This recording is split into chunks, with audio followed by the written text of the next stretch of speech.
The question is, when you leave, what will you be remembered for? There's no house you build that will last for more than 60 years. The world is moving too fast for your house to be relevant for 60 years. There's no car you buy that will be relevant for more than 10 years. There's no money you have in any account that can exist beyond 2 generations. And so the question is, when you leave, what will you find about you? The only thing that can live with about you forever are the immortal things you pick from the presence of God. Because everybody who goes there carries something. Some goes there, they carry favor. Some go there, they carry wisdom. Some go there, they carry power. And so the things they establish because they went to the immortal realms, they become immortal forever on the face of the earth. And so a man who has not journeyed in intimacy with God, he is already forgotten. He's just using money to sustain his influence. Some people are struggling so hard to be relevant while they are yet alive. Some men have died and they cannot be forgotten because of where they went to and the things they taught. Do you think you call your child David because you love the name David? No, you don't love David. That name has no meaning to you. It is because of who bore it and who he became in God. And so when you call your son David, you are actually reminiscing on the immortality of a man who has walked with the Spirit. So men become eternally relevant because they walk with the Spirit. This is a man who wandered around with women, but suddenly he saw a spirit and he started walking with that spirit. And forever and ever, generations to come will be honored to name themselves after his order, because he has seen something that is eternal. Abraham was in the hall of the Chaldees until he encountered that spirit.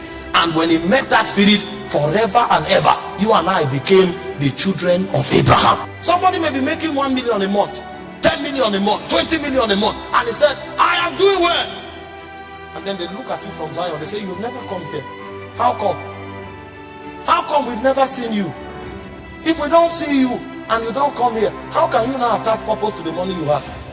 The money you have will now become the basis of your condemnation. Because when you go to where they whisper to the souls of men, they will tell you it is not about the money, it's about the purpose of that money. And you can never have an understanding of that purpose with your brain. It will be shown to you. And so the first true benefit of prayer is that in prayer, men are invited to walk with God.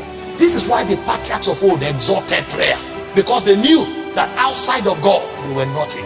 And because they now know God forever and ever, their names will never be forgotten. Did you not read about Elijah? Elijah had to be invited to the earth 4 times. God said, no, you have known the glory too much for us to let you go. So you will not die. We will preserve you for another generation. They said the spirit of Elijah came back.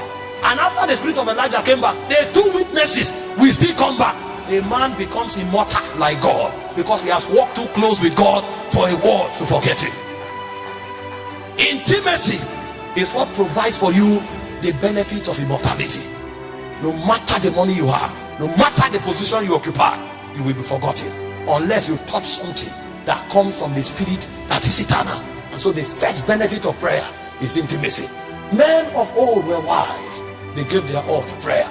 Daniel was in Babylon. The king said nobody should pray to any other god. He was willing to risk his position and to risk his freedom for prayer, because outside of intimacy he has no freedom in the first place. And in Daniel 6:10 the Bible said 3 times. So if you are praying 3 times when they gave a law that nobody should pray, how many times do you pray when there's no law? And he said 3 times the guy prayed facing Jerusalem. He was not afraid to be arrested. And when they arrested him, he didn't apologize. I'd rather be nothing with prayer than to be everything outside of prayer. Because with prayer I have God, outside of prayer I have nothing. These men knew these things and they were willing to give their lives for it. And so the first benefit of prayer is a walk with God. And the reason is simple. Your walk with God makes you immortal. Every other thing you touch will ebb away with time, but the things you pick from the realm of God, they will outlive you.